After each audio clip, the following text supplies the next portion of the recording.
¿Qué tal? ¿Cómo están? Desde Nuevo Vallarta me da mucho gusto estar con Eduardo Osuna de BBVA. ¿Cómo estás? Siempre un gusto estar contigo, querido Carlos. Ya pasaron los meses que han pasado la nueva presidenta, ya pasaron los meses que han pasado el nuevo presidente, el del norte.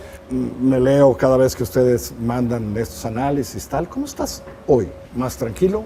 ¿Más intranquilo? ¿Más sacado de onda de que van a seguir viniendo las cosas que van a seguir viniendo? ¿Crees que esto ya se...? Quiero empezar por ahí.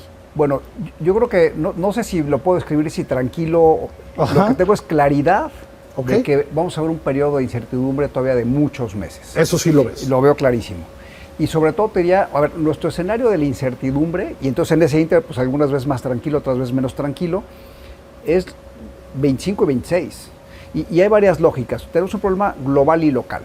Global, Trump, los temas geopolíticos de guerras y demás, y yo no veo que este tema de Trump acabe antes del 26. ¿Por qué? Porque tenemos la revisión del TEMEC. Entonces, tienes la revisión del TEMEC y tienes un punto bien importante que es la elección de noviembre del año que entra. Entonces, me parece que estas dos cosas combinadas nos van a llevar a que desde el punto de vista global, México, Estados Unidos, que es lo más importante para varios temas, lo vamos a tener todavía que sufrir o esta falta de claridad los siguientes meses. Y luego en lo local, yo también diré, oye, pues más o menos es un escenario razonable. En lo local tenemos todavía esta incertidumbre de qué va a pasar con la reforma del Poder Judicial. ¿En qué se traduce? Es decir, ¿qué efecto tiene en la impartición de justicia y qué impacto tiene eso en la inversión, en cómo dirimimos controversias? Porque hoy estamos viendo... Que no lo tenemos claro tampoco, igual que Trump. No lo tenemos claro. Oye, teníamos un sistema que era ultra perfectible, pero era conocido. Sabíamos más o menos qué implicaba. Ahora tenemos un sistema nuevo que tenemos que ver qué impacto va a tener y cómo vamos a pricear. Y cuando digo pricear es qué impacto tiene, si tiene mayor riesgo, México tiene menor riesgo y qué impacto tienen las carteras de la banca. Y llevado a la inversión, porque ambos temas impactan en la inversión en México. Déjame te interrumpir. Sí. ¿Las carteras de la banca a qué te refieres? A ver, nosotros... ¿Cómo podría esto...? A ver, la banca es el principal usuario del sistema de impartición de justicia de México, es decir, principal usuario en temas mercantiles. Yo creo que la banca tiene unos 60,000, 80,000 juicios permanentemente en curso. Es parte de nuestro trabajo, es decir, tú diseñas un producto y hay un porcentaje que va a incumplir y ese porcentaje que incumple, otro porcentaje tienes litigios con los clientes. Y en la medida que perdemos más juicios, o perdemos más juicios o se alargan, tienes un impacto en el costo del crédito. Entonces, en la medida que México tenga una peor impartición de justicia o tenga un peor Estado de Derecho, que hemos hablado de esto durante años, pues el riesgo país o el costo de operar en México se va a incrementar, pero es un costo que todos vamos a pagar.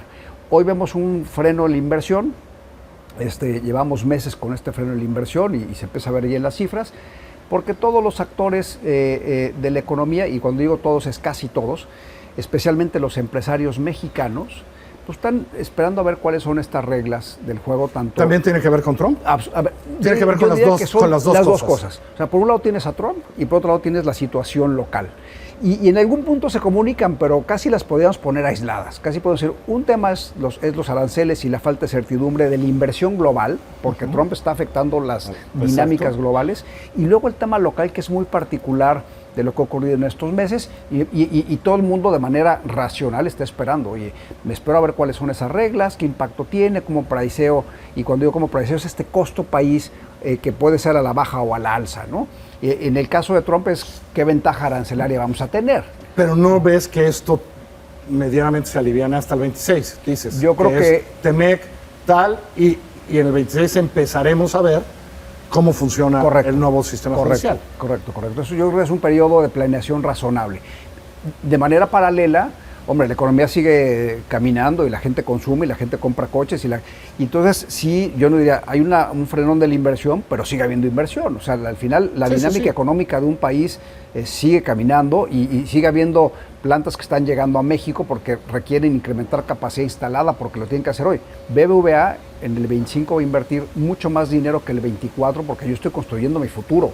Yo no puedo ver solamente lo que está pasando en el mes siguiente, o sea, estoy construyendo para los siguientes años. Y eso le pasa a muchas industrias. Ayer nos presentaron cómo los bancos tienen una fortaleza increíble, tienen más dinero guardado del que les pediría Banco de México, la regulación, la Hacienda, ¿no? Y firman un acuerdo para ayudar a las pymes, pero Aina Finza, ayúdame en el riesgo. ¿Crees que han sido un poco conservadores? Entiendo que las pymes son un riesgo, pero ¿no crees que han sido un poco conservadores los bancos mexicanos en ayudar a las pymes? A ver, te voy a contestar en dos pasos, en dos partes. Primero, es una buena noticia que veamos las cifras que tiene la banca en términos de solidez, de liquidez, los niveles de capital, los niveles de cobertura cartera vencida. Luego, por otro lado, el negocio de la banca es prestar. El negocio de la banca es, yo recibo dinero de los ahorradores, presto, pero presto para recuperar el crédito porque se lo tengo que regresar al ahorrador. Ese es nuestro negocio. Y por eso hay regulación.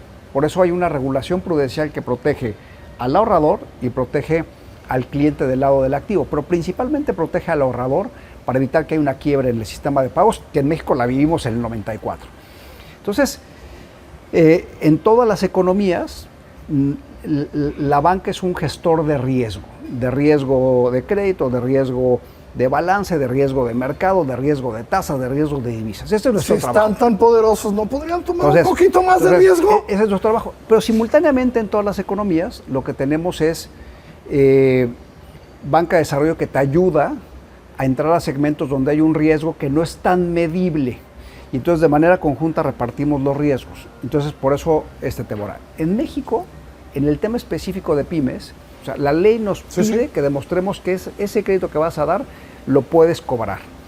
Y lo tienes que demostrar en un expediente. Y tú tienes que apartar un dinerito por si no te lo pagan. Un dinerito y además mutualizamos el riesgo, ¿no? En muchas pymes yo no puedo demostrar que tienen capacidad de pago. Y no lo puedo demostrar no porque sean informales. Hombre, tenemos muchos clientes informales que les presto porque están bancarizados. Entonces yo les presto en función de que veo sus flujos en las chequeras y en función de eso estimo un ingreso, su capacidad de pago, checo el buró y les presto. Las pymes ocurre lo mismo.